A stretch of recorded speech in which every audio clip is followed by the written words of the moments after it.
మహాదేవ మహాదేవ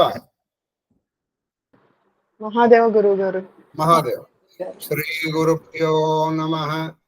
శ్రీమాత్రే నమః. శ్రీ మహాగణాధిపతయే నమః. శ్రీ విష్ణురూపాయ నమః. శివాయ శివాయ గురవే నమః. ఓం నమః చండికాయ. నమస్తే శారదా దేవి కాశ్మీరపురవాసిని. త్వామహం ప్రార్థయే నిత్యం.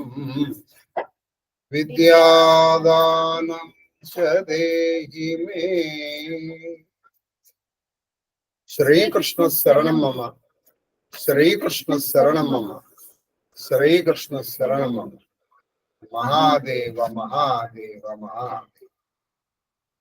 ఇష్టాగోష్ఠిగా సాగుతున్నటువంటి ప్రవచన ప్రవాహ త్రిపదగామినిలో 51వ రోజు కాళహస్తీశ్వర మహత్యంలో 103వ పద్యం.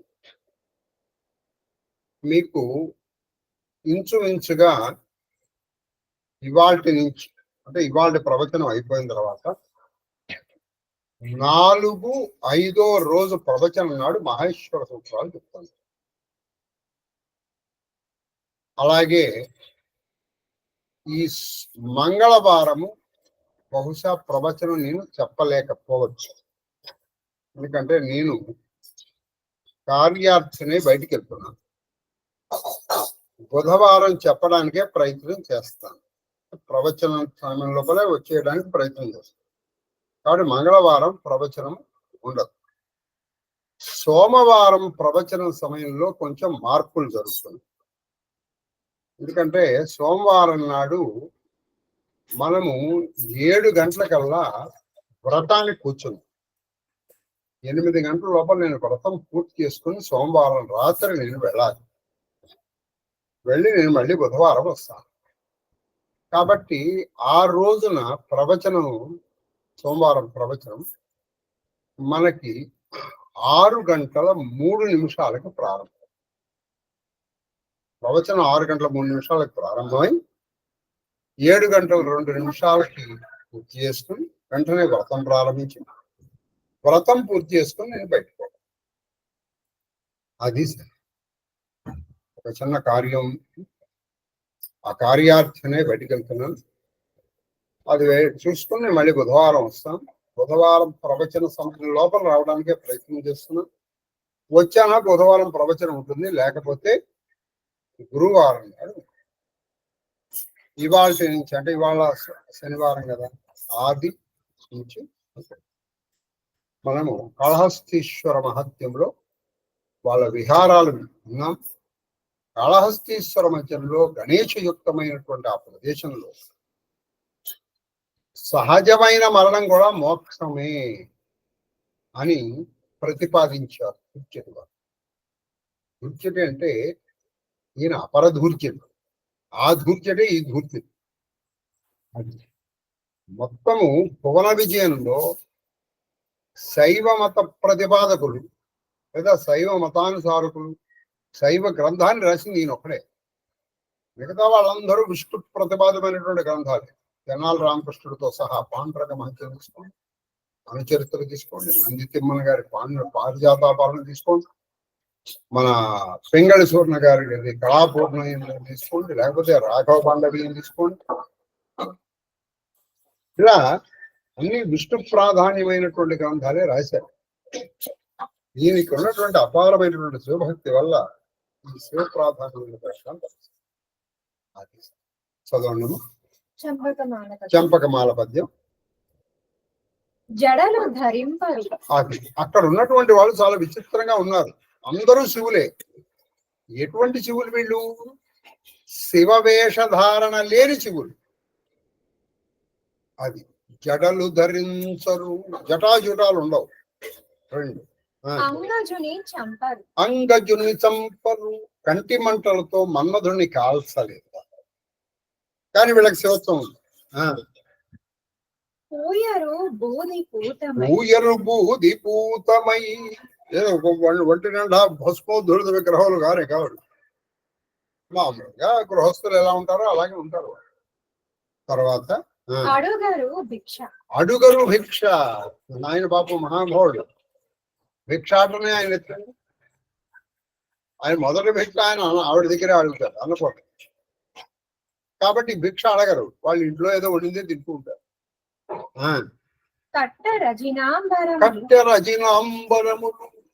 వాళ్ళు శివుడిలాగా ఏదో జింక చర్మం, ఏనుగు చర్మం, ఇలా మృగ చర్మాలు ఏమి కట్టరు. ఏదో పులిచేలు ఉపవీతంగా అవేం వేసుకోరు. మామూలుగానే ఉంటారు వాళ్ళు. చెరియింపబోరు పేరడవుల. చెరియింపబోరు పేరడవుల. పేరు అంటే పెద్ద వాళ్ళే అడవుల్లో తిరగరు వాళ్ళు. గిరీంద్ర మహిమాతిశయము. గిరీంద్ర మహిమాతిశయము ఇంకేమి చెప్పుదు. పడయుదురు ఇక్కడ చూడండి, ఆ గిరీంద్రుడు యొక్క మామూలుగా గిరి చుట్టూ ఉన్నవాళ్ళే, గిరి మీద గిరి చుట్టూ ఉన్నవాళ్ళు ఇప్పటి వరకు చెప్పినవన్నీ నెగిటివ్ పాయింట్స్. ఏమిటవి?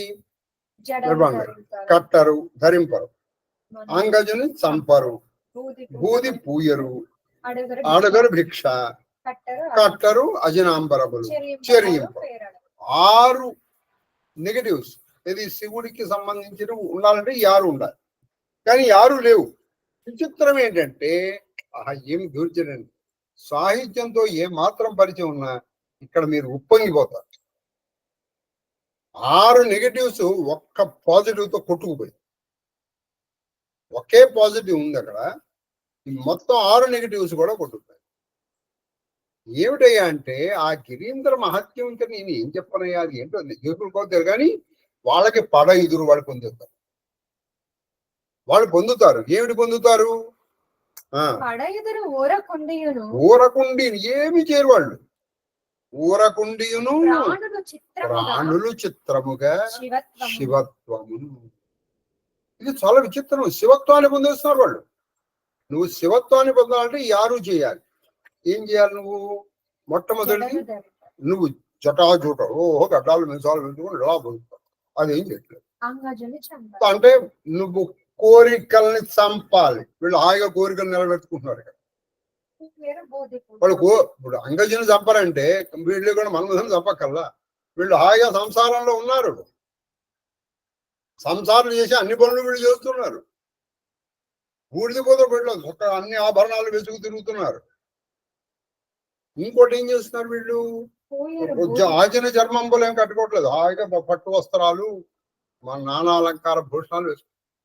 మరి పోనీ ఇక్కడ అడవుల్లో తిరుగుతున్నారు, హాయిగా ఊళ్ళల్లో తిరుగుతున్నారు. పోనీ భిక్షాటన ఎత్తున్నారు, లేదు ఇంట్లో హాయిగా నవరసభరితమై చతుర్విధమైనటువంటి భక్ష్య భోగ్య చోష్య లేఖ్యములు చేసుకుని తిరుగుతున్నారు. మరి ఇన్ని చేస్తూ ఉండగా వీళ్ళకి అసలు శివత్వం ఎలా వస్తుందనయ్యా? అది ఆ గిరి మహిమయ్యా, ఆ కొండ మహిమది. ఇప్పుడు ఒకప్పుడు అండి రమణ మహర్షి దగ్గరికి వెళ్ళారు. ఒకప్పుడు ఏమండి మీరు సన్యాసులు కదా, కొంతమంది కొంచెం కషాయం కట్టుకోండి కొంతమంది. మరి మీరేం సన్యాసులు, మరి ఇది కట్టుకోవడం ఇదేం బాలేదండి, ఇది సన్యాస దీక్షకు విరుద్ధం కదా. ఇలా అంటూ ఉండగా ఒక ఆయన వచ్చాటండి. చదివారైతే ఒక ఆయన ఏది చెమటలు కప్పుతూ వచ్చాడు. నెత్తి మీద ఏవో పుస్తకాల మూట పెట్టుకుని ఆ పుస్తకాలు అక్కడ పెట్టి కొంచెం విశ్రాంతి తీసుకుందామని ఆ పక్కకి వెళ్ళాడు. అందులోంచి ఒక పుస్తకం పక్కకు వచ్చి ఆ గాలికి పేపర్లు ఇలా రెపరెపలాడుతుంది. అందులో ఒక ఆయన తీసి ఇలా చూశాడు. మొట్టమొదటి పేజీలో అరుణాచలము నుంచి కొన్ని యోజనముల దూరము వరకు ఏ విధమైన నియమములు పాటించవలసిన అవసరము లేదు. మీరు అందుకే అరుణాచలం వెళ్ళినప్పుడు హాయి భోజనం చేసుకోవడం, జపం చేసుకోవడం. కొన్ని అదేంటంటే అరుణాచల మహత్యం వల్ల అక్కడ నువ్వు కొన్ని నియమాలు పాటించాల్సిన అవసరం. కొన్ని ఓహో ఇలా అన్నీ అయితే నేను అన్ని చేస్తానండి కాదు, అక్కడ కొన్ని ఉన్నాయి. నిన్ను ఇన్ని నెగిటివ్స్ ని పాజిటివ్ చేయగల ఒక ఎనర్జీ ఉంది అక్కడ, అది అరుణాచల్. అటువంటిది కాళహస్తీశ్వరకి. చూడండి ఇన్ని నెగిటివ్స్ చెప్పి ఒకే పాయింట్ తో దాన్ని ఇచ్చేసేసారు. బాగుంది. నెక్స్ట్ అమ్మ మళ్ళీ అమ్మ పద్యం మళ్ళీ చదవాలి. అక్కర్లేదు. నెక్స్ట్ మత్తేవం మత్తేవం. భవదావాగ్ని విదాహము అది భవదావగ్ని విదాహము విదాహం. చెరుచు. ఇది ఏమిటి తెలుసా? భవదావాగ్ని. భవము అంటే పుట్టుక, చచ్చుట, పుట్టుక, చచ్చుట. ఇది ఒక దావాగ్ని. ఇది విచిత్రం అంటే మనం ఈ దావాగ్ని అని మనం అనుకోవట్లా. ఈ భవదావాగ్ని విదాహము చెరుచు, ఈ దాహాన్ని పోగొడుతుంది. కాళహస్తీశ్వరం చూసారా మీరు? ఎన్నో జన్మలు. నేను చెప్తున్నాను కాదు సుమా, కాళహస్తీశ్వర మహత్యములో ఒక్కొక్క పద్యము వినటము ఒక్కొక్క అమృతపు గుళిక. అది అలా వేసేసుకుంటున్నారు. అందుకే నేను రెండోసారి కూడా ఎందుకు చెప్తున్నాను, మీరు కూడా అంటారేమో అని. పెద్ద ఆయన పాపం ఆయన చక్కగా పుస్తకం తీసుకుని చూస్తున్నారు. మీరు కూడా పద్యాలు చదవండి అనలేదు. మీరు ఎంత చక్కగా చెప్తున్నా అంటే కొంచెం శ్రద్ధగా ఉండాలి, కానీ పద్యం కూడా రాసుకోవచ్చు. అంత నెమ్మదిగా చెప్తున్నాను. ఒకప్పుడు మనకి ఆల్ ఇండియా రేడియోలో సంస్కృత పరిచయం అని చెప్పేవాడు, మనం రాసుకునే విధంగా చెప్పేవాడు. చెప్పండమ్మా. విదాహము చెరుచు. విదాహమును చెరుచు. ఏది? భవదావాగ్ని విదాహము చెరుచు. ఆపై జాడనే తెంచిన ఆపై జాడని తెంచిన. ఏది? ఆ పై జాడ, ఆ కాళహస్తీశ్వరు నుంచి వచ్చేటువంటి పవనము గాలి సోకితే చాలండి, నీకు ఈ భవదావాగ్ని తీరిపోతుంది. కాళహస్తి నుంచి వచ్చి వీచేటువంటి గాలి నిన్ను సోకితే చాలు. ఉంటుందా అంటే ఉంటుంది. రాముడికి వచ్చినటువంటి గాలి అప్పటి వరకు శిలలాగా కూర్చొని తపస్సు చేస్తున్నటువంటి ఆవిడలో చైతన్యం కలిగించాలా? అది ఎందుకంటే ఇప్పటికీ కొన్ని మహాప్రదేశాల్లో ఎంతో మంది మహానుభావులు తపస్సు చేస్తున్నారు. ఆ తపో తరంగాలకి నువ్వు దగ్గరగా వెళ్తావు అక్కడికి వెళ్తే. నేతించిన పవమానం అంటే గాలి. ఆ గాలి నిర్జరోభయ తటి. నిర్జరోభయ తటి అంటే అక్కడ ఈ సువర్ణముఖి ఉంది కదా, ఆ ఉభయ తటి అంటే ఇటువైపు ఇటువైపు గట్టు.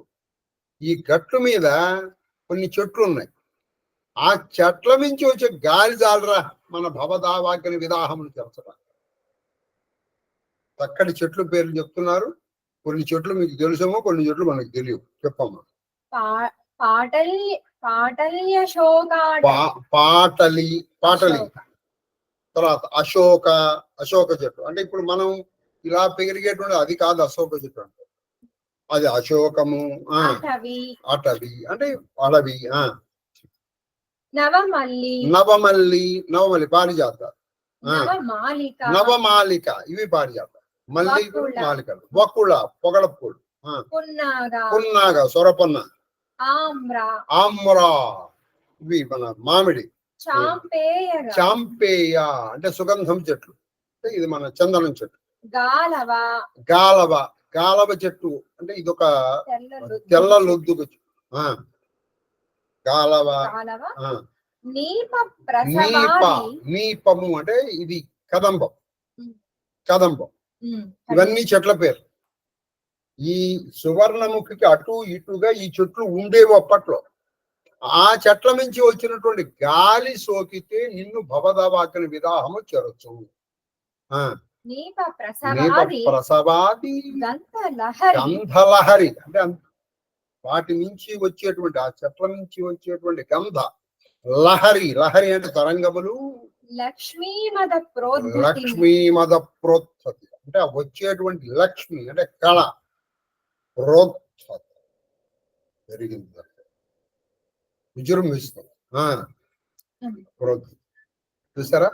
ఆ చెట్ల నుంచి వచ్చేటువంటి గాలి చాలండి. వాటిని అన్నింటినీ కొట్టేసి ఇప్పుడు నువ్వు అపార్ట్మెంట్లు కట్టి కాళహస్తి అలా లేదండి అని అన్నట్టు ఎలా ఉంటుందండి? మనం కట్టేసి మనం సువర్ణముఖిలో నదులన్నీ తీసిపారేసి మనం. ఒకప్పుడు మీరు తిరుమల వెళ్ళండి, అసలు మీకు ఏమి చేయగలదండి. తిరుమలలో పైకి వెళ్ళి మంచి అక్కడ కూర్చోండి, బయట కూర్చోండి, చాలా మంచి గాలి. ఇప్పుడు ఎక్కడికక్కడ గెస్ట్ హౌస్లు. నేను కనుక నాకు ఎప్పుడు ఎవరు if I were the power person, అంటే ఇప్పుడు నాకు ఈ డెసిషన్ మేకింగ్ పవర్ కనుక వస్తే నేను ఫస్ట్ చేసే పని ఏంటంటే మొత్తం మన భారతదేశంలో ఉన్నటువంటి తీర్థయాత్రలో ఉన్నటువంటి ఏసీ డబల్ కార్డ్ వాటిని కూలగొట్టేస్తాను. నేను ప్రజాభవన్లు కానీ ఇంకోటి కానీ నేను కూలగొట్టాను. ముందర వాటిని కూలగొట్టేస్తాను. తీర్థయాత్రకి వెళ్ళిన ప్రతి వాడు, ఏది మనం పంచక్రోశులు వెళ్తాం చూసారా, అలాగే వెళ్ళాలి, కిందే పడుకోవాలి అంతే. అక్కడ వెళ్ళగలిగిన వాడే వెళ్ళాలి. వెళ్ళకపోతే దేవుడు అక్కడ రమ్మని చెప్పలేదు, ఇక్కడ కూర్చుని చేసి మనకు అక్కడికి వెళ్ళి ఫెసిలిటీస్ కావాలి. కాబట్టి ఖచ్చితంగా చూడు, అలా మీరు చేయండి, మంచి అనుభవాలు వస్తాయి. ఖచ్చితంగా మంచి అనుభవాలు వస్తాయి. పంచక్రోశ యాత్రలో వాళ్ళు అక్కడ చేయలేక,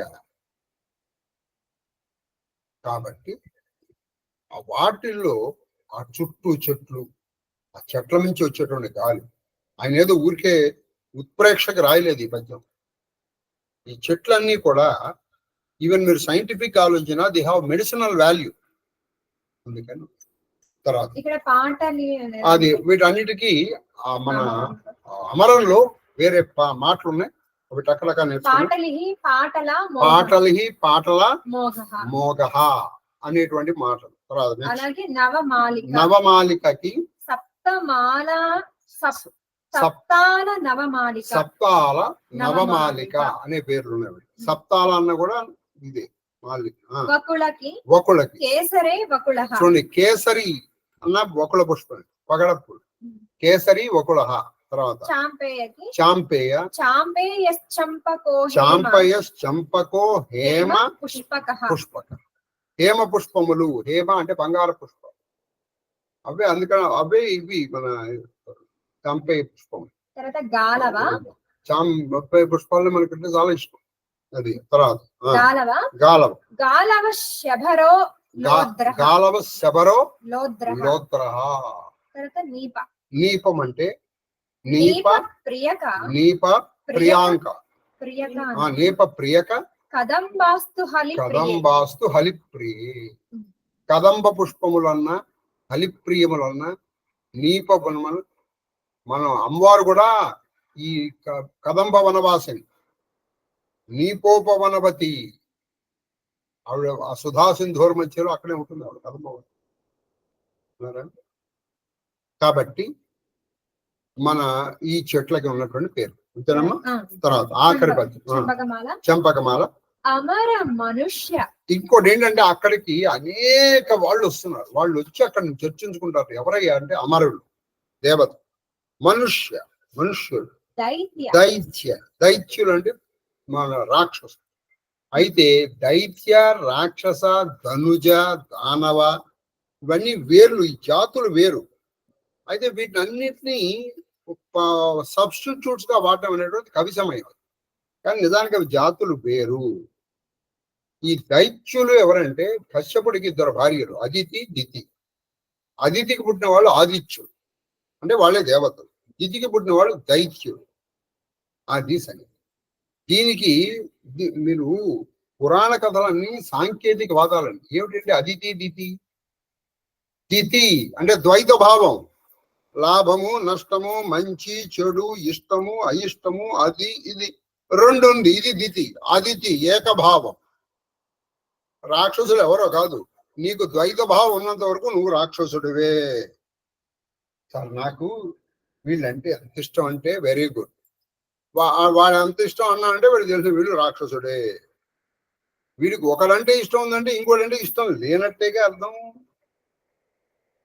ఇది అతిథి, ఆదిత్యులు, వాళ్ళందరూ సమానం. ఇప్పుడు సూర్యుడు ఉన్నాడు, ఆయన అన్నిటి మీద కిరణాలు ప్రసరిస్తాడు. ఇది దైత్యం. తర్వాత భుజగాదులు. ఈ భుజగల్లో కూడా మీకు నేను ఇంత పూర్వం కూడా చెప్పాను, నాగులు వేరు, తర్వాత సర్పములు వేరు. సర్పములకు రాజు ఎవరు? వాసు.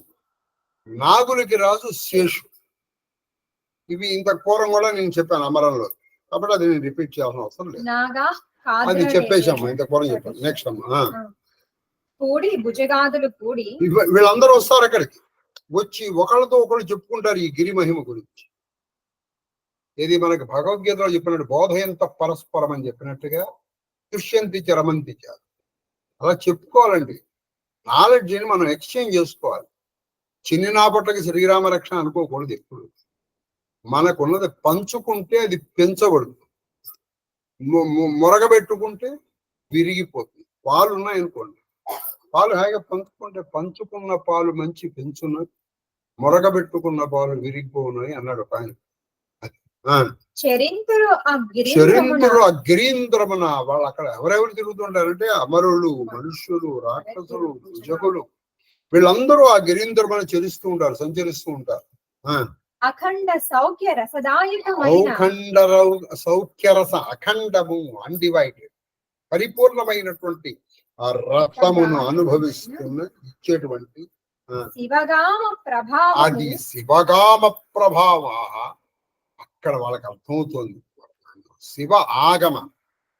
శివాగమ ప్రభావం అంటే శివుని యొక్క శైవాగమం. దాని గురించి వాళ్ళు అనుకుంటుంటారా, ఎంతో ఏమి శైవాగమం, ఏమి మహిమ. అక్కడికి వచ్చేటప్పటికి వాళ్ళకి ఏవో అనుభవాలు జరుగుంటాయి. మొన్న మీకు చెప్పాను ఒక అనుభవం, మా చిరంజీవి. కాబట్టి అటువంటి అనుభవాలు ఏమో జరుగుతాయి వాళ్ళకి. ఏమి శైవాగము, ఏమి శైవాగము జరుగుతుంది. అది తమలోన తాము సరివచ్చే కదా శంఖతీర భావముల మదించి చూచి తరువాత సమాధి నిమీడు. వాళ్ళకి అంతపురం వరకు ఏదో చిన్న శంఖ ఉండేది, నిజానికి శివుడు అని. ఇక్కడికి వచ్చిన తర్వాత అనుమానాలన్నీ తీరు. ఇలా చర్చించుకొని వాళ్ళకి తెలియకుండానే వాళ్ళు అర్ధనిమీలిత వేత్తలై వాళ్ళ ధ్యానంలో. అందుకే శంకరాచార్యులు వారు ఏం చెప్పారంటే, సత్సంగత్వే నిస్సంగత్వం, నిస్సంగత్వే నిర్మోహత్వం, నిర్మోహత్వే నిశ్చలత్వం, నిశ్చలతత్వే జీవన్ముక్తి. ఇంగ్లీష్ లో చెప్తారు, tell me who are your friends, I will tell you what sort of man. నువ్వు ఎటువంటి స్నేహితుల్ని ఎన్నుకోవాలంటే, మీ ఇంటికి వస్తే వాడు ఒక గంట మీ ఇంట్లో ఉంటే కనీసం హాఫ్ ఆఫ్ ద టైం దైవ సంబంధమైన చర్చలు చేయగలిగిన వాడు మీ ఇంటికి వస్తే వాడు నువ్వు కూడా ఉద్ధరింపబడు.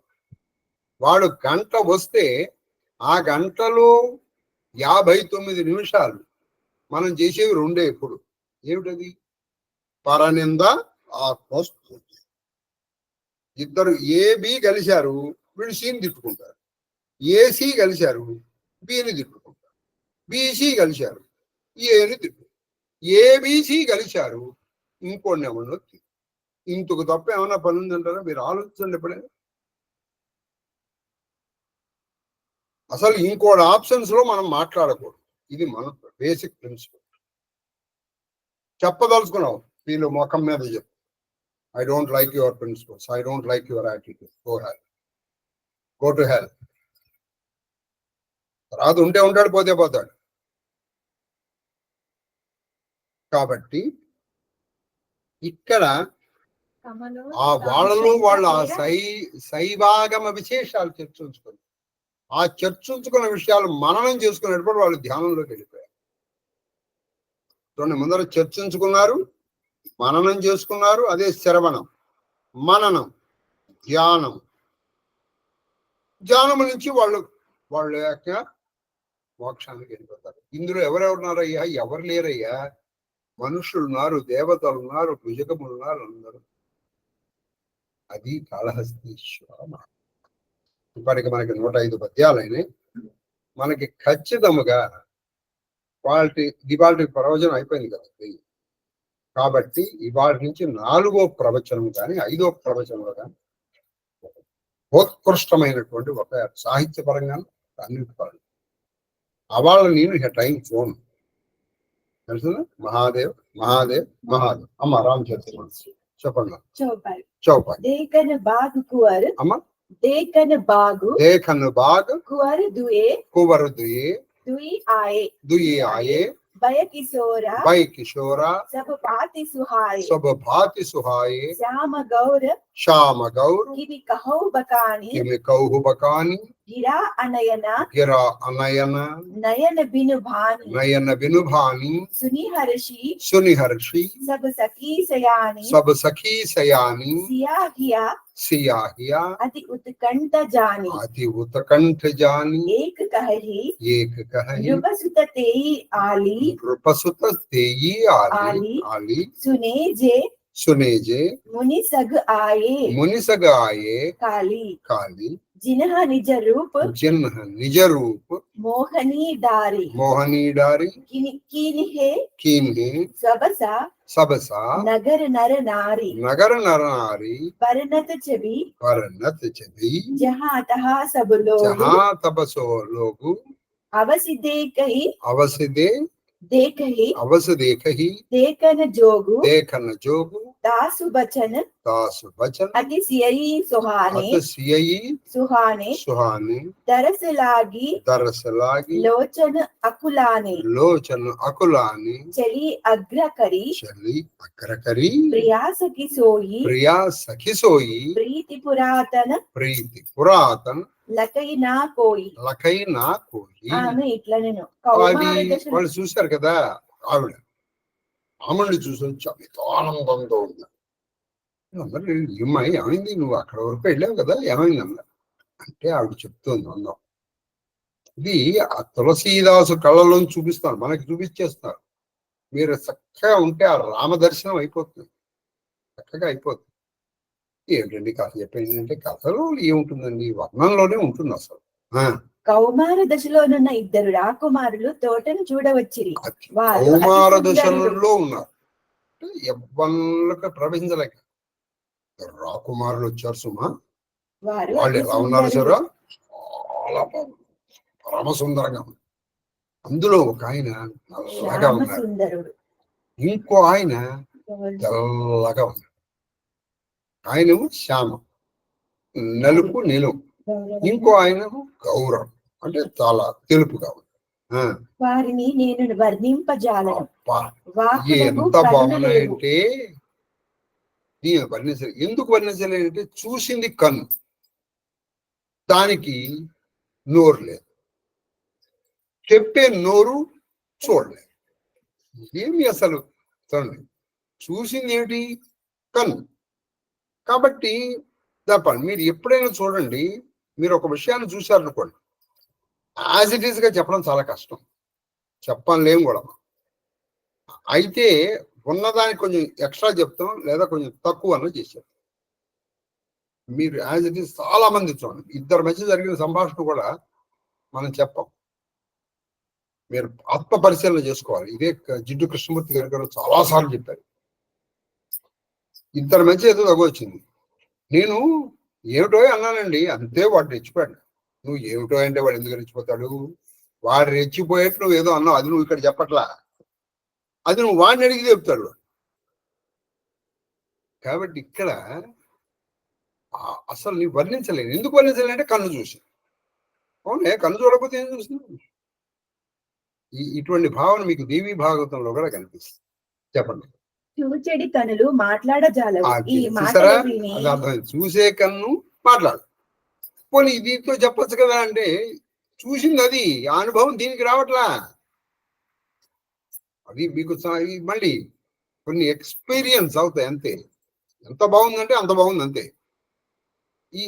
దీనికి అనుభవం లేదు. అలాగే చెవు ఏదైనా మంచిది వింటుంది, ఎంత బాగుందంటే అది చెవు వింటుంది అని చెప్పాల్సింది అంతే, చెవుకి మాట్లాడలేదు. కాబట్టి చూసే కన్నుకి వాక్కు లేదు. పోనీ వాక్కు ఉంది అంటే ఇది చూడలేదు కదా, ఇది చూడలా, కాబట్టి దీనికి చాలా తెలియదు. ఈ మాటలు విని చతురులైన సకులు సంతోషించి వాళ్ళు చతురులు అంటే వాళ్ళు బాగా చతురమత్తులు. ఇలా ఉండాలండి. మీకు ఎన్నోసార్లు చెప్పాను, ఆస్వాదన శక్తియే లలిత. ఆస్వాదన శక్తి మీకు లేదనుకోండి, మనకు అమ్మవారి కరుణ తగ్గిందని, అదే బండాసుడి ప్రేరణ. మీకు ఆస్వాదన శక్తి ఉండాలి. మీరు ఎప్పుడైనా అంటే నా ఎక్స్పీరియన్స్, మీరు కొంచెం తినండి, కానీ క్వాలిటేటివ్ ఫుడ్ తినండి, బాగుంటుంది. Quantity is never, quantity is never ever important. Sir నేను 10 నేర్చుకున్నాను, వెరీ గుడ్. ఏదో ఒకటి చెప్పండి, ఒక్కటి నేర్చుకో, 1000 మంది ఉందరు అనుకున్నా నువ్వు చెప్పగలుగుంటారు. అది నేర్చుకోవటం అని నా అభిప్రాయం. నా 32 ఏళ్ల సర్వీసులో కూడా నేను అదే చేశాను. నా స్టూడెంట్స్కి అదే చెప్పామండి.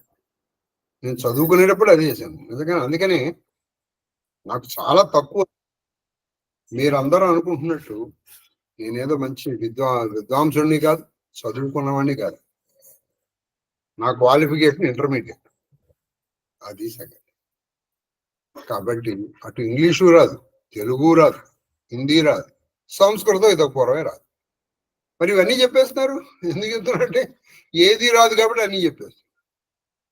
అది ఒకసారి చల్లపల్లి వెంకటశాస్త్రి గారు ఒక సభలో ఉన్నారు. ఆ పక్కన ఒక ఆయన మాట్లాడుతున్నాడు. మన పక్కన ఎవరున్నారో కూడా మనం చూసుకోవాలి. మాట్లాడేస్తున్నాడు. ఈయన విని విని విని విని విని విని అరగంట మాట్లాడాడు పైగా. మరి సభ ఏం అనలేడు, ఏం చేస్తాడు పాపం. బందర్లో జరిగింది, నాకు తెలిసింది బందర్లోను లేదా గుంటూరులో ఏబీ కాలేజీలోనూ జరిగింది ఈ సభ. ఆయన అంతా అయిపోయిన తర్వాత మాట్లాడేవా, అరగంట అరగలగా మాట్లాడేసావు. చెప్పిన దాంట్లో ఏ విషయం లేదు, కానీ ఏం మాట్లాడేసావయ్యా. ఎక్కడన్నా తప్పులు వచ్చినా కూడా ఆగలేస్తుమా నువ్వు? తప్పులు కూడా నువ్వేం పెద్ద పట్టించుకోలేదు. తప్పులు వచ్చినా వాడు పట్టించుకోలేదు, అంటే వ్యాకరణ దోష. ఇప్పుడు కంటెంట్ ఏమైనా ఉంది? అసలు లేదు. మాట్లాడడం మాత్రం మాట్లాడేసి అన్నాడు చల్లపల్లి వెంకటశాస్త్రి గారు ఒకసారి. ఏం అనలేక. కాబట్టి మనం నేర్చుకున్నది ఏదైనా ఉంటే పర్ఫెక్ట్ గా నేర్చుకోగలరు. కాబట్టి ఆవిడ ఎంత బాగా మాట్లాడడం, వాళ్ళందరూ సంతోషించారు.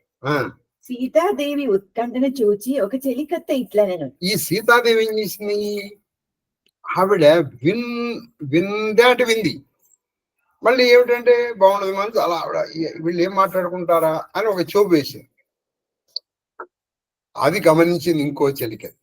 ఈ చెలికత్తలు మంచి తెలివిగల వాళ్ళు అయి ఉంటారండి, మామూలు వాళ్ళు బెటర్. అక్కడ ఈ సీతాదేవి వీళ్ళు ఎవరో రాకుమారులు చూసారా, వాళ్ళు బాగున్నారా, ఎంత బాగున్నారంటే నోడుతుంది కదా, వీళ్ళు ఏం మాట్లాడుకుంటున్నారు అని ఇలా వీళ్ళు ఏం మాట్లాడుకున్నారు విందామని ఒక చూపు వేసింది.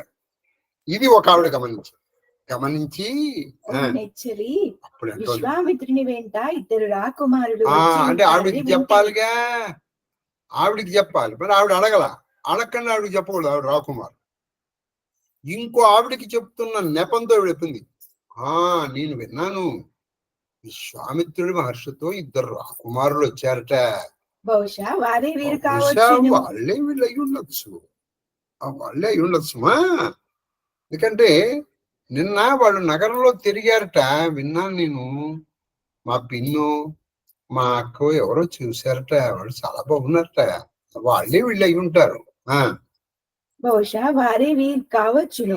వారు తమ సౌందర్య వైభవులతో మన నగరమందలి స్త్రీ పురుషుల మనసులను దోచినారు. ఇక్కడ విన్నను వారి అందముల గూర్చినే చర్చలే. చూసా, వాళ్ళు వాళ్ళ సౌకుమార్యము, వాళ్ళ సౌందర్యంతో మన నగరవాసుల మనసులని దోచేశారు. ఎందుకంటే నిన్న వాళ్ళందరూ తిరిగారుగా, నిన్న అందరూ మాట్లాడుకున్న వాళ్ళ గురించి. వాళ్ళు ఎంత బాగున్నారండి అని ఏ ఇంట్లోనూ ఆ రాముడు, ఆ లక్ష్మణుడు, ఆ టీవీ, ఆ రాచరికము, ఇది అవయలు, ఆ రాచరికానికి తగిన శౌర్యము, ఆ శౌర్యమునకు తగినటువంటి ధైర్యము, ధైర్యమును తగినటువంటి ధీరతకి తగినటువంటి చతురత, ఇవన్నీ కలిసి అందుకే ఆ పిల్లలతో కూడా ఈయన మాట్లాడారు కదా. అలాగే మంచి గురుభక్తి అంతా ఉందిట వాళ్ళకి, అజానుబాహుడు, కమలాయపత్రం, అటువంటి వాళ్ళు అందరూ అదే మాట్లాడుకున్నారు. It has become the talk of the town. అది విన్నాను నేను.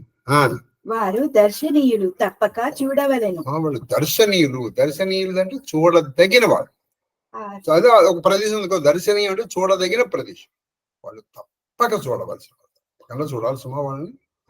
ఆ సఖి వచనములు సీతాదేవికి అత్యంత ప్రియములాయను. అది చాలా సంతోషం కలిగింది.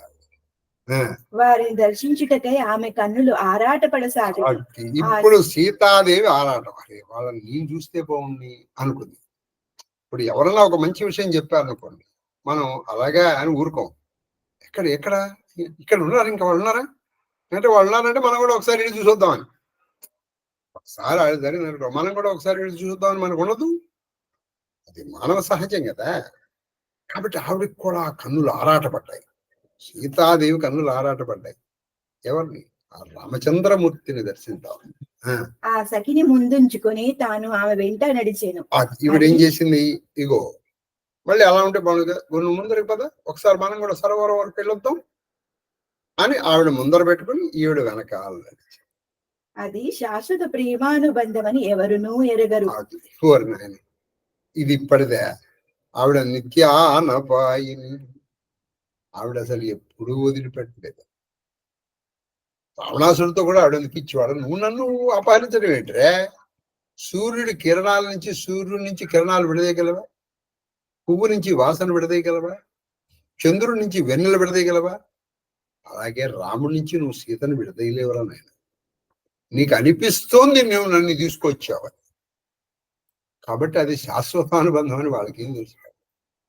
ఎప్పటిదో అనుబంధం ఇప్పుడు నాటకీయంగా కలుస్తున్నారు మళ్ళీ ఇంకొకసారి. దోహ సుమిరీసియా నారద వచన ఉపజీ ప్రీతి పునీత చకిత విలోకతి సకల దిశి జను శిశుమృగి సబీత. నారద మహర్షి వచనములు జ్ఞాపకమునకు రాగా సీతాదేవి మనసులో పవిత్ర ప్రేమ అంకురించింది. నారద మహర్షి ఇప్పటికి పూర్వం ఈవిడికి చెప్పి ఉన్నాడు. ఈ రామచరిత మానసికను పోతన భాగవతానికి కొంత కనెక్షన్ ఉందండి.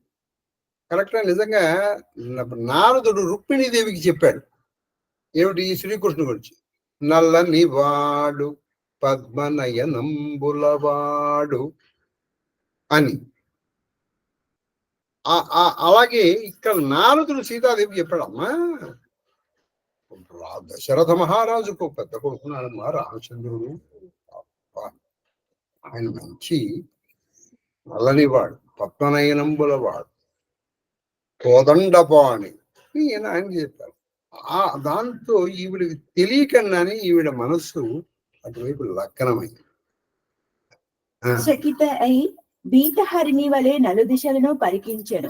ఆవిడ ఏం చేస్తుంది, భీతహరిణి అంటే భయపడినటువంటి లేడీ. కరెక్ట్ ఇదే మాట మను చరిత్రలో రాస్తారు ఎవరు, అవసాని పెద్దలు. భీతహరిణి క్షణ, ఎవరో నన్ను వరుధిని చూసిన ప్రభాకర్ అంటాడు. భీతహరిణి క్షణ, ఒక భయపడినటువంటి లేడీ అటు ఇటు చూస్తూ ఉంటుంది. అలా చూస్తోంది. రాముడు కనపడాలి, మళ్ళీ కనపడకూడదు. ఎలా కనపడకూడదు, ఈవిడ కనపడకూడదు, ఈవిడికి రాముడు కనపడాలి. ఇటువంటివన్నీ కొన్ని అనుభవిస్తే తెలుస్తుంది. మీరు శివపురాణాలు చూడండి, ఒక చోట చక్కగా రాస్తారు. ఏవి, ఈవిడికి శివుని చూద్దాం అనిపించి, మరి అందరు ఎదురుకుండా పెళ్ళిలో ఇప్పట్లాగా పెళ్ళిళ్ళు కాబట్టి కొంచెం ఏదో అప్పట్లో ఈ పెళ్లి మండపంలో పెళ్లి కూతుళ్ళకి ఒక ఒక ఒక చాలా ఇంపార్టెంట్, ఒక చాలా ప్రాముఖ్యమైనటువంటి విషయం ఉండేది. ఇప్పుడు అది పోయింది. అంటే కాలక్రమంలో కొన్ని లుప్తమైపోతూ ఉంటాయి. తప్పేముంది అందులో, తప్పేదీ లేదు. కాబట్టి తప్పనిసరి అయ్యి వాళ్ళు కొంచెం ఇక ఒప్పదు కాబట్టి, ప్రపంచం ఒప్పదు కాబట్టి, తప్పదు కాబట్టి ఒప్పుకొని ఒక కుప్పలాగా కూర్చుంటున్నారు. కానీ ఏమిటంటే అది లుప్తమైంది. ఏమిటంటే సిగ్గు అనేది ఉండేది ఒకప్పుడు. ఇప్పుడు కొన్ని పెళ్ళిళ్ళకి వెళ్తున్నాం, వాళ్ళు నేను ఒక పెళ్లికి వెళ్ళి నేను ఏదో ఆవిడ సిగ్గుపడుతున్నా కూడా నేను చూస్తున్నాను. ఆవిడ వీడియో కాల్లో వాళ్ళ ఫ్రెండ్స్కి పెళ్లి చూపిస్తాను. సభాషం, చాలా చక్కటి పెళ్లికి వచ్చాను అనుకుని నేను వేద్దాం అనుకున్న అక్షతలు నా చేతిలోనే పెట్టుకుని పక్కన వేసేసి నేను వచ్చేసాను. ఎందుకంటే నా అక్షతలు వేయదగిన వాళ్ళు కాదు. లిటరల్లీ పక్కన వేసేసి ఊరికే ఇలా అని వచ్చేసి మరి ఇప్పటికీ శివపురాణానికి వెళ్దాం. శివపురాణానికి వెళ్ళేప్పటికీ ఆవిడకి చూద్దామని ఈ హోమం చేయిస్తారు. నాగవల్లి సదస్సు, స్థాళీపాక హోమం. ఆ హోమం చేసేటప్పుడు ఈ తొలగు చూడలేదు, ఈయన చూద్దామనిపించి ఏం చేసింది, పొగకి పొగ దులుపుకుందామన్న నెపంతో, ఆవిడకి పొగని రాలా, పొగ దులుపుకుందామన్న నెపంతో ఇలా దులుపుకుంటూ ఇలా చూసింది శివుని. ఇలా నిలుపుతూ ఆయన హోమం చేస్తున్నాడు, ఈవిడ ఇలా దులుపుకుంటూ ఇట్లా చూసింది. ఆయన చూశారు, వెంటనే చెప్పేసి చెప్పి వర్ణనలండి ఎంత మీరు చక్కగా చేస్తే అంత తొందరగా ధ్యానానికి వెళ్ళిపోతారు. ఇవి ధ్యాన యోగ్యమైనటువంటి ఘట్టాలు. ఇవి మీరు మిస్ చేసుకుంటే తర్వాత మీరు కథ తెలిసినా ఒకటే, తెలియకపోయినా అని నా ఉద్దేశం. నా ప్రవచనంలో మాత్రం అవే ఉంటాయి. కాబట్టి ఇక్కడ ఆ సీతాదేవి చూస్తోంది, మళ్ళీ ఆయన చూడకూడదు. అందుకే ఈవిడ ఆయన ముందర పెట్టుకుంది, పెట్టుకుంది, ఈవిడ చూడాలి. అటువంటి సీతాదేవి నమస్కారం. చెప్పమ్మా. చౌపాయి కంకణ కింకిని నూపుర ధునిసుని కెహతలకన సన లకన సన రామ హృదయ గుని మానవు మదన దుందుబి దీనిహి మనసా విశ్వ విజయ కహకీనిహి అసకహి ఫిరిచితయే తెహి ఓరా సియాముక్ శశిభయే నయన చకోర భయే విలోచన్ చారు అంచంచల అంచంచల మనహు సకుచి నిని తజే దిగంచల దేకి సియా శోభా సుఖుపావ హృదయ సరాహత్ వచన నా ఆవా జను బిరంచి సబ్ నిజ్ నిపుణాయి విరచి విశ్వ ప్రగటి దిఖాయి సుందరతా కహు సుందర కరయి చబి గృహ దీపశిఖ జను భరయి సబ్ ఉపమా కభి రహే జుటారి యహి పటతరౌ విదేహ కుమారి చేతి కంకణముల గలగల ఒడ్డానము యొక్క సవ్వడులు కాలి అందలి గలగల విని శ్రీరాముడు నివ్వెరపాటుతో లక్ష్మణ్ చూచి ఇట్లనే.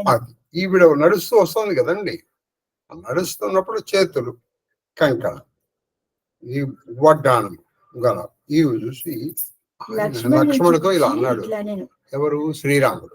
ఏమన్నారంటే, మన్మధుడు విశ్వమును జయించు కోరికతో దుందుబి నివాయించుచున్నట్లు మధురధ్వనులు వినిపించుచున్నవి. ఒకటి చూసావా, మన్మధుడు రోజాన్ని విశ్వాన్ని జయించడానికి ముందర వాళ్ళు ఏం చేస్తారు? దుందుబి ధ్వనులు చేస్తారు. అంటే వాళ్ళు ఆక్రమణ చేయబోయే ముందర, యుద్ధానికి చేయబోయే ముందర ఇది చేయాలి. శంఖము, దుందుబి, కాళహము, పటాము, అంటే వాళ్ళు యుద్ధానికి సిద్ధంగా ఉన్నారు.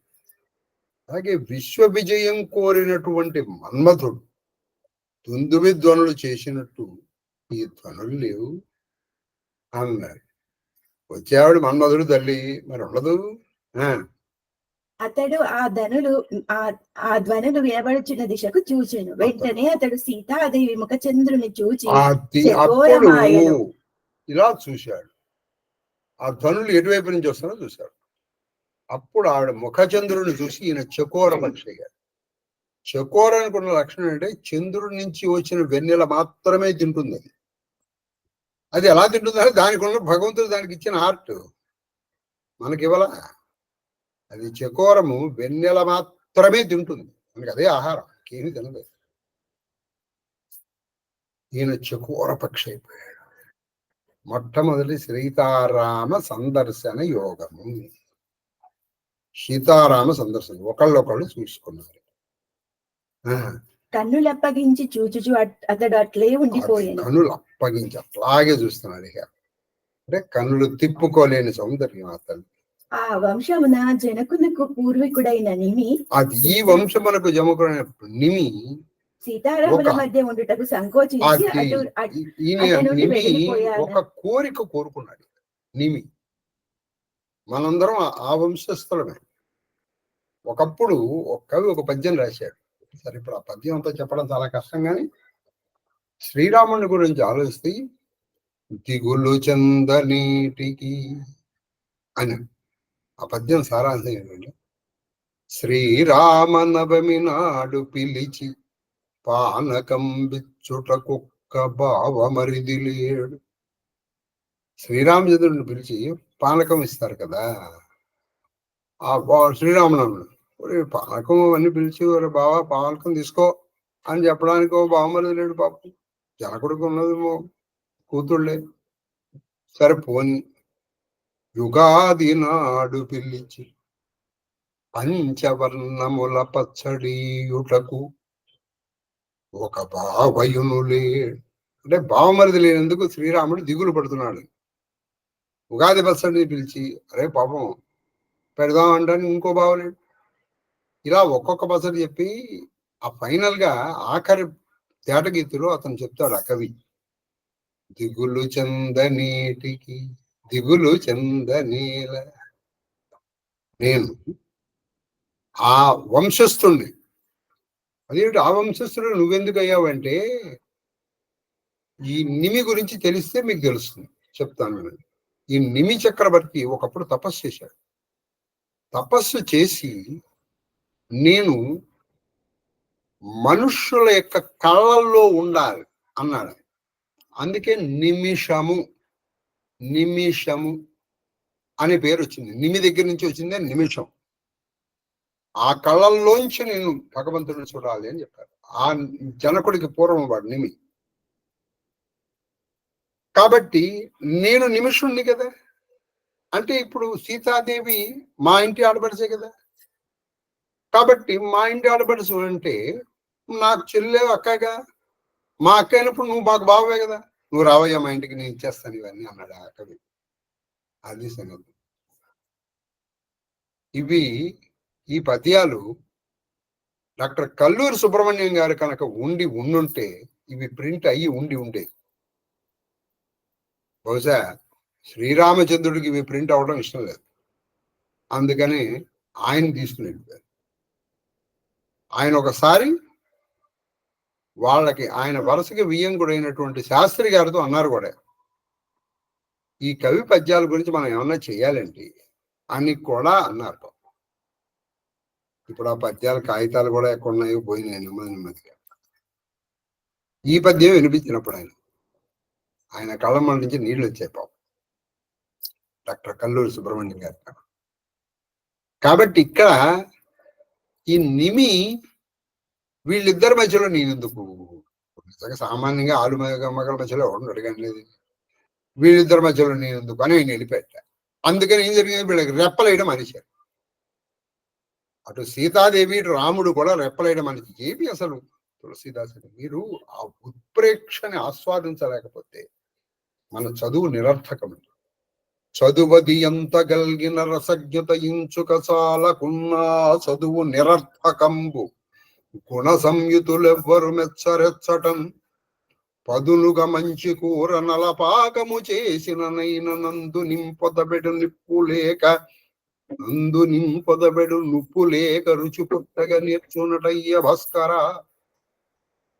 బ్రహ్మాండంగా కూర చేసావు, అందులో అన్ని బాగా వేసావు, కానీ ఉప్పు వేయడం మర్చిపోయాడు. సరిపోయేంత ఉప్పు, అది రుచి వస్తుందా?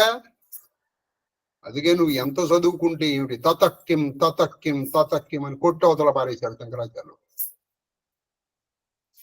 చదువు కాదు ముఖ్యం, రసజ్ఞత. రసజ్ఞత ముఖ్యం.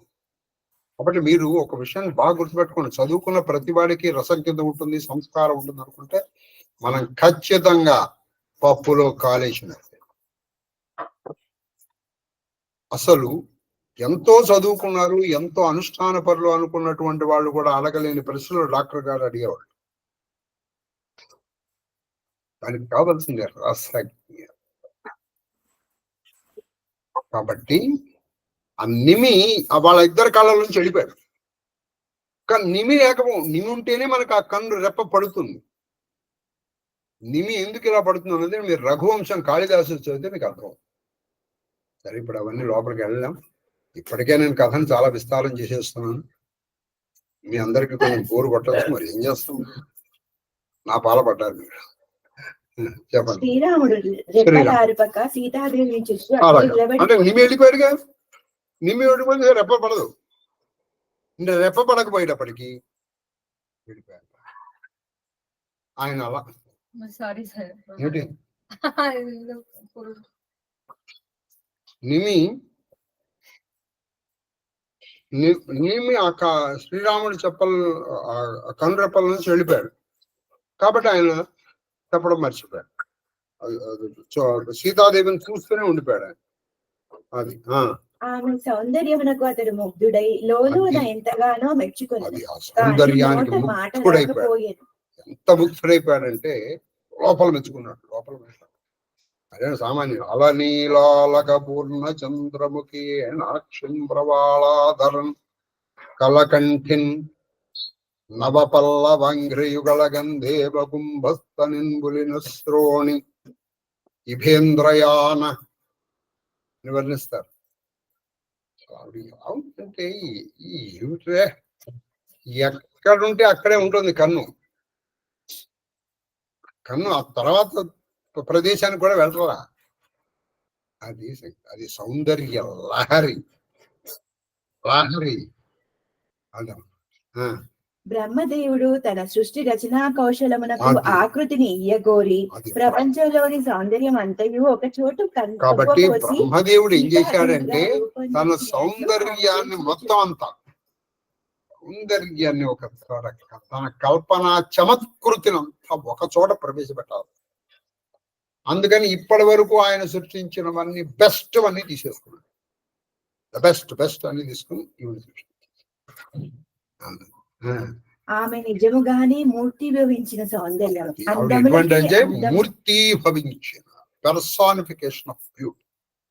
అసలు సౌందర్యము అంటే ఎలా ఉంటుందంటే సీతమ్మన్న, గౌరమ్మన్న, రుక్మిణి అన్న, అందుకే సౌందర్య లహరి అని రాశారు. అయితే ఆ సౌందర్యం వేరండి. మీకు ఒక విషయం చెప్తానండి. సౌందర్య లహరి అంటే అదేదో నఖశిఖ పర్యంతము వర్ణన అని మీరు అనుకుంటే అంతకంటే తప్పు, పాపము ఇంకోటి లేదు. సుందరము అంటే దానికి అందుకే సుందరాకాండ అని పేరు పెట్టారు. సుందరము అంటే అర్థం ఏంటో తెలుసా? పోగొట్టుకున్న దాన్ని తిరిగి పొందటాన్ని సుందరము అంటారు. అక్కడ పోగొట్టుకోబడింది మామూలుగా అయితే సీతాదేవి మళ్ళీ తిరిగి పట్టుకున్నాడు. మనం ఎన్నో మళ్ళీ ఇప్పుడు పోగొట్టుకున్నాం. ఆ పరమాత్మ నుంచి ఈ జీవాత్మ దూరం అయిపోయాడు. తిరిగి ఈ జీవాత్మని పరమాత్మలో కలపడమే సుందరము. ఆ సౌందరానికి మించిందే సౌందర్యం. దాన్ని భావార్థ తర్కితాలు అంటారు. ఏది సుందరమో అది సౌందర్యం. అంటే ఏది నిన్ను పరమాత్మ దగ్గరికి చేరుస్తుందో అది సౌందర్యం. మామూలుగా ఆవిడ కళ్ళు బాగున్నాయి, చెవులు బాగున్నాయి, ముక్కు బాగుంది ఇవన్నీ కాదు. అవి ఎలాగో బాగుంటాయి, అవి బాగుండక ఏం చేస్తాయి? కాబట్టి దానిని ధ్యానం చేస్తే ఏం చేస్తుందో అది వచ్చింది చౌతి సౌందర్య లహరి అంటే. అంతే తప్పితే ఆవిడ నుదురు ఒకటే బాగుంది కదా, ఆ నుదురుని ధ్యానం చేస్తే ఏం వస్తుంది? ఆ నుదురు ఎలా ఉంటుంది? ఇది సౌందర్య లహరి. చెప్పండి. అందములకి అందమును చేకూర్చున్నది. అది అందానికి అందం అది. సుందర రూప భవనమునందు ఆమె ఒక దీపశిఖయై వెలుగొందెను. సుందర రూపం, సుందరం అనేటువంటి సౌందర్యం ఒక భవనం ఉంది, అంటే ఒక మందిరం. అందులో ఆవిడ ఒక శిఖ, అంటే అగ్ని జ్వాల, ఒక దీపం. కవుల ఉపమానములన్నీయును ఆమె సౌందర్యముల ముందు వెలవెలపోవును. కవులు ఏదైనా చేస్తే ఇప్పుడు మనకి శివ మన సౌందర్యలహరి చెప్తారు, విరించి ప్రేయశ్చాస్తరణ శృంగారలహరి కవీనా. కవులు ఎందుకు పనికి వస్తారండి అన్నారు. ఎందుకంటే ఇదే పూర్తి ఒక చోట అంటాడు, చీ లజ్జింపరు కదా మా బోటి కవులు. మాలాంటి కవులకి సిగ్గు ఎగ్గు లేదు. ఎన్నోసార్లు తెలుసు నీ గురించి మేము వర్ణించలేమో అంటున్నాడే పెడతాడు. మళ్ళీ నాలాంటి వాడు తయారు. కాళహస్తీశ్వర శాతకంలో చెప్తారు, దూర్చుడు చీ అన్నాడు. కరెక్ట్ ఇదే మాట వాడాడు ఆయన. చీ లజ్జింపరు కదా, సిగ్గులేదేరా వీళ్ళకి. ప్రతివాడు చెప్పడం మేము వర్ణించలేము అంటాం. మరి నోరు మూసి కూర్చోవచ్చు కదా. మళ్ళీ ఇంకోటి పరాదు, దూర్జట్లాడు వాడు ఇంకోటి మొదలవుతాడు. ఈ సిగ్గులేదండి. కవులు ఎన్ని ఉపమానాలు వాడలేరు, ఎందుకంటే అది ఉపమానాలు నువ్వు చెప్పలేని స్థితి ఆవిడ. అందుకే మీకు చెప్పాను, సౌందర్యము అనుకోండి, మీరు ప్రతిదీ మీరు ఏదో దాంతో పోల్చొచ్చు, కానీ ఇక్కడ మీరు పోల్చలేరు ఆవిడ్ని. మీరు అందుకే వసిన్యాది వాగ్దేవతలు కూడా మీరు చూస్తే ప్రతిదీ పోల్చి వాళ్ళు ఎక్కడ తప్పు చేశారంటే ఇది కాదు, ఇది అనుకుంటామో దాన్ని మించి. మనకి ఎందుకంటే మనకు ఉపమానం చెప్పకపోతే మనకు అర్థమే కాదు. ఉపమానం చెప్పకపోతే మనకు అర్థం కాదు. ఉపమానం చెప్పాను కూడా ప్రమాదం ఉంది. ఓహో అదే అని తీసేవుతాడు. ఎవరైనా అది కాదురా, దాన్ని మించి ఎంతో ఉంది. పదద్వయ ప్రభాజాల పరాకృత సరోరుహ అన్నారు. పదద్వయ పరాకృత సరోరుహ అంటే ఆవిడ 2 పాద పద్మములు సరోరుహములు. ఓహో అంతేనా, నువ్వు పద్మం చూసావుగా, కోరే కాదురై దాన్ని ఓడగొట్టేటువంటిది. అంటే దాన్ని మించి ఓడగొట్టిన దీన్ని మించి. కాబట్టి నువ్వు దీన్ని తీసుకుని దీన్ని ఆధారంగా చేసుకుని నువ్వు దాని వైపు ధ్యానానికి వెళ్ళాలి. అంతేగాని ఇక్కడ నువ్వు ఆగిపోయావో నువ్వు ఆగిపోతావు అని వాళ్ళు చాలా జాగ్రత్తలు తీసుకున్నారు. ఎవరు వసిన్యాది వాగ్దేవి. చెప్పండి. వాస్తవంగా ఆమె సౌందర్యమునకు పోల్చదగిన ఉపమానమే లేదంట. ముమ్మాటికి నిజం. ఆమెకు ఆమెయే సాటి. వాస్తవానికి అంటే నిజానికి ఆమెతో పోల్చదగిన వస్తువు ఉంటుందండి అసలు ప్రపంచంలో. ఎందుకని ఇవన్నీ ఇప్పుడు వీళ్ళు ఏదో ఒక మాట కానీ బ్రహ్మసృష్టి అన్నారు, కానీ ఆవిడ బ్రహ్మసృష్టిలో భాగమా? బ్రహ్మసృష్టికి అతీతం కదా ఆవిడ. బ్రహ్మసృష్టికి అతీతం కాబట్టి నీకు తెలిసినవన్నీ బ్రహ్మ సృష్టివేగా. ఆ బ్రహ్మనే సృష్టించిన ఆవిడ. బ్రహ్మనే సృష్టించిన ఆవిడకి పైగా ఆవిడ ఎలా అవుతుంది తర్వాత చెప్పండి. మూడోది చెప్పాలి కదా. భరణి ప్రభు ఆపని దశా విచారి బోలే శుచి మను అనుజు సన వచన సమయ అనుహారి. ఈ విధముగా జానకి సౌందర్యం మనసులోనే మెచ్చుకుంటున్నాడు. తన స్థితిని తలచుకొనుచు సందర్భానుసారంగా ప్రభు తన తమ్మునితో పవిత్ర మనస్కుడై ఇట్లనేను. పవిత్ర మనస్కుడై ఆ మాట అనకపోతే శ్రీరామచంద్రుడి కథ అనవసరం. ఎంత తన సీత తన సొత్తే. ఆవిడ ఇల్లెడ పెట్టడం అంటే ఏమిటో మీకు బాగా అర్థం అయిపోయాను. అయినా కూడా పవిత్ర మనస్కుడై సీత తన తమ్ముడితో ఇలా అంటున్నాడు. మనసులోని చౌపాయ్ చెప్పండి. జనక తనయ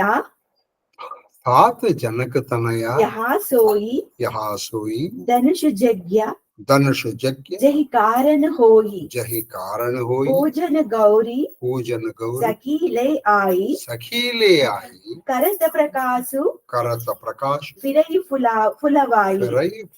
ఫులవాయి జాసుబిలోకి అలౌకిక శోభ సహజ పునీత మోరు మను శోభ సో సబు కారన్ सो सब कारण జాన విధాత जान विधाता పర కహి సుబద पर कही सुभदा అంగ సును భ్రాత अंग सुन भ्राता రఘువంశ నిహ रघुवंश निहा కర సహజ స్వభావ कर सुहज स्वभाव మను కుపంత్ मन कुपन పగు ధరయి నా కావు अम పగు पग ధరయి धरई न నా కావు काऊ మోహి అతిశయ मोहि अतिशय ప్రతీతి మన కేరి प्रतीति मन के జహి సపనెహు जहि सपने పర నారీ నా హేరి पर नारी నా హేరి नाहेरी జినహకై जन्ह के లహి लहही నారిపు రణపీటి ना रिपु రణపీటి रणपीति నహి పావహి नहीं पावही పరతయా परतिया మనుడీటి मन डीटी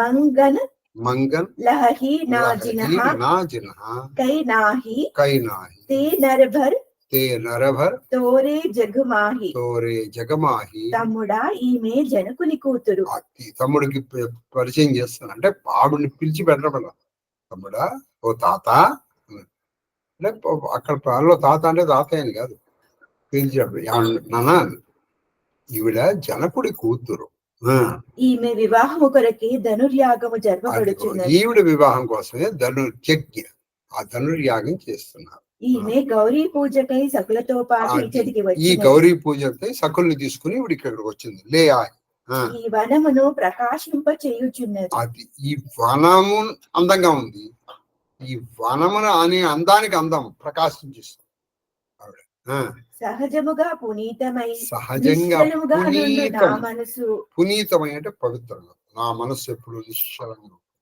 ఈమె కదలదు కానీ ఈవిని చూసేటప్పటికి ఆ మనసు అపూర్వ సౌందర్యము చూసి చలించుచున్నది కదిలింది ఈయనకి రాముణ్ణి కూడా కదిలించగలిగిన సౌందర్యం సీతమ్మది కారణము ఆ విధాతకి ఎరుక అది కారణం ఆ బ్రహ్మదేవుడికే తెలియాలి కానీ సోదరా నా కుడి కన్ను అదురుట శుభమే అది సూచించున్నది అయితే నా కుడి కన్ను అదురుతోంది కాబట్టి ఇది శుభమే సూచిస్తుంది జరిగేది శుభమే అని అనుకుంటున్నాను ఆయన రఘువంశజుల మనసు ఎప్పుడును చెడు త్రోవకు పోదు అది చాలా చక్కని మాట చెప్పారు రఘువంశజుల మనస్సు ఎప్పుడు చెడు త్రోవకి వెళ్ళదు అంటే ఏదో కారణం లేకుండా నా మనసు చెల్లించు నా మనసు చెల్లిందంటే ఏదో కారణం ఉంది అది సంగతి అది వారికి సహజము అది వారికి సహజం అది వాళ్ళ మనసు ఎప్పుడు చెల్లించదు నా మనసుపై నాకు పూర్తి విశ్వాసము కలదు నా మనసు మీద నాకు పూర్తి విశ్వాసం ఉంది నాయన పరస్త్రీని కలలో కూడా అది కన్నెత్తి చూడదు పరస్త్రీ కాబట్టి ఈవిడ నాకు సంబంధించిన ఆవిడే అని నేను అది కలలో కూడా చూడదు నా మనసు ఈవిడ్ని చూసి నేను చెలించాను అంటే ఇందులో ఏదో ఉంది యుద్ధములో శత్రువులకు వెన్ను చూపని వారు పరస్త్రీల ఆకర్షణకు లొంగని వారు యుద్ధములో శత్రువులకి వెన్ను చూపని వాడు పరస్త్రీల ఆకర్షణకి లొంగని వారు యాచకులను రిక్త సిక్త హస్తములతో పంపని వారు మీరు చాలా ఇంపార్టెంట్ మన జీవితాన్ని యుద్ధములో శత్రువులకు వెన్ను చూపని వారు పరస్త్రీల ఆకర్షణకి లొంగని వారు యాచకుల్ని రిక్త హస్తములతో అంటే ఒట్టి చేతులతో పంపని వాళ్ళు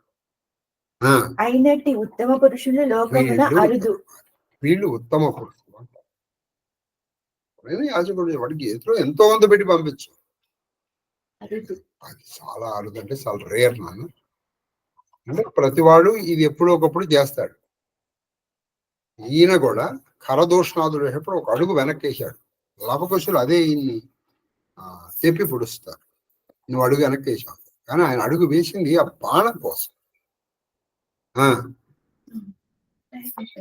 ఇంకో దోహం ఉంది కమ్మా 3 కావాలిగా చెప్పు కరతుబ్బ బతకహి అనుజసన మనసియ రూపులోభాన ముఖ సరోజ మకరంద చవి కరై మధుప ఇవపాన ఈ విధంగా శ్రీరాముడు తన తమ్ముతో అది ఈయనతో మాట్లాడుతున్నా ఈయన కళ్ళు మాత్రం సీతాదేవి మీద ఎలా ఉన్నాయంటే పువ్వు మీద చూడు ఆ పువ్వు యొక్క వాసనకి ఆకర్షితమైన తుమ్మెద దాని చుట్టే జుంకారం చేస్తూ ఎలా ఉంటుందో ఈయన కళ్ళు అనేటువంటి తుమ్మెదలు కళ్ళు తుమ్మెదలతో పోలితే ఎందుకు పోలుస్తా అంటే మన అలాగే ఉంటాయి ఆ సీత అనేటువంటి పుష్పం మీద పారుతూనే ఉన్నాయి. ఆయన మనసు సీతాదేవి సౌందర్యామృతమునే గ్రోలుచుండెను. సీత అనేటువంటి సౌందర్య మకరందాన్ని కోరుతున్నాయి ఈ కళ్ళు. అది తర్వాత అయిపోయింది కదా. రైట్. శ్రీ గురుభ్యో నమః. ధూపమా ఘరాపయామి దీపం దర్శనం ధూప దీప ఒక సెకండ్ ఆగన తప్ప నువ్వు ఎలా అంటే అలాగమ్మా. ధూపమా ఘరాపయామి దీపం దర్శయామి దీపం ధూప అనంతరం నైవేద్యం నివేదయామి. ఓం భూర్భువస్సువః సర్వచైతన్య రూపాంతామాద్యాం విద్యామే బుద్ధిం జ్ఞానం ప్రచోదయాత్. సత్యం ధ్వర్తేన వరేణ్యామృతోపస్తరణం షోడశ సహస్ర భార్య అష్టపట్టమహి పుత్ర పౌత్ర పరివేష్టిత శ్రీకృష్ణ పరమాత్మనే నమో నమః. హనుమత్ సీతా లక్ష్మణ భరత రామచంద్ర పరబ్రహ్మణే నమో నమః. జ్ఞాన ప్రసూస్తీశ్వర స్వామి కదళీ ఫలాన్ని నివేదయామి. ఓం ప్రాణాయ స్వాహ ఓం అపానాయ స్వాహ ఓం జ్ఞానాయ స్వాహ ఓం ఉదానాయ స్వాహ ఓం సమానాయ స్వాహ ఓం బ్రహ్మణే స్వాహ. మధ్యే మధ్యే పానీయం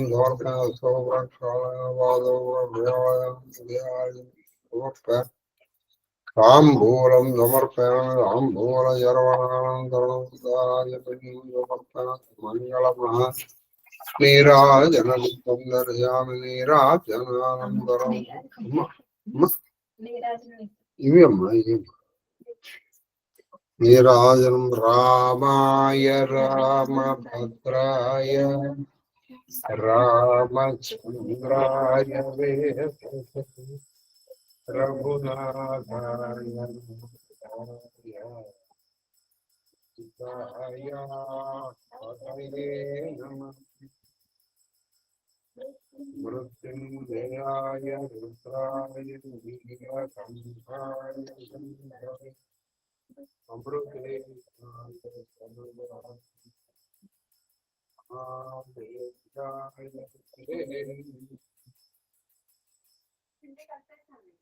ఆనందమంగళ కర్పూర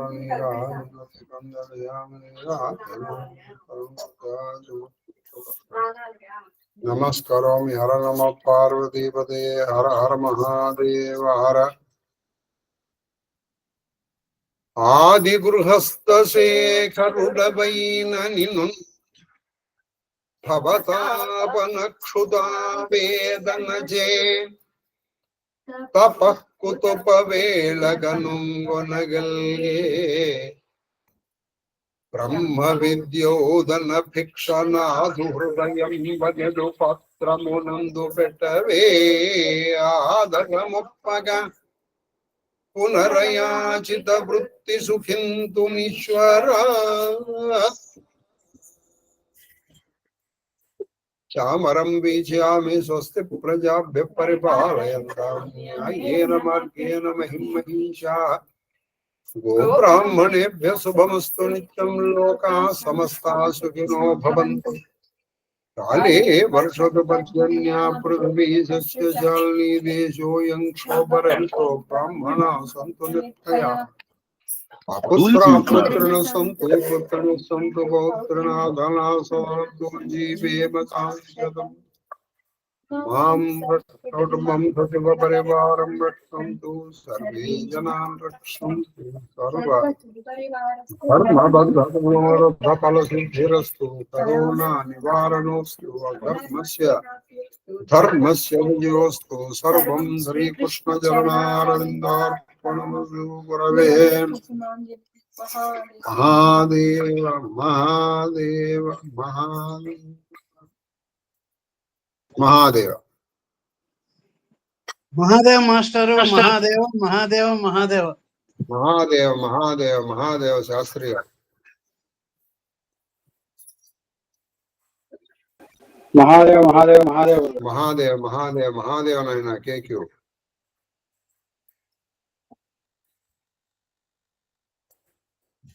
మహాదేవ మహాదేవ మహాదేవ మహాదేవ మహాదేవ మహాదేవ తల్లి కామాక్షి.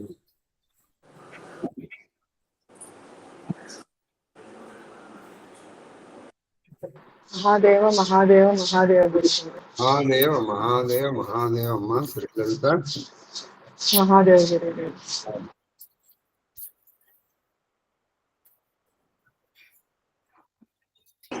మాస్టర్ గారు నమస్కారం. మహాదేవ మహాదేవ మహాదేవ మహాదేవ మహాదేవ మహాదేవ తల్లి మహాదేవ. జయలక్ష్మి జయలక్ష్మి మహాదేవ.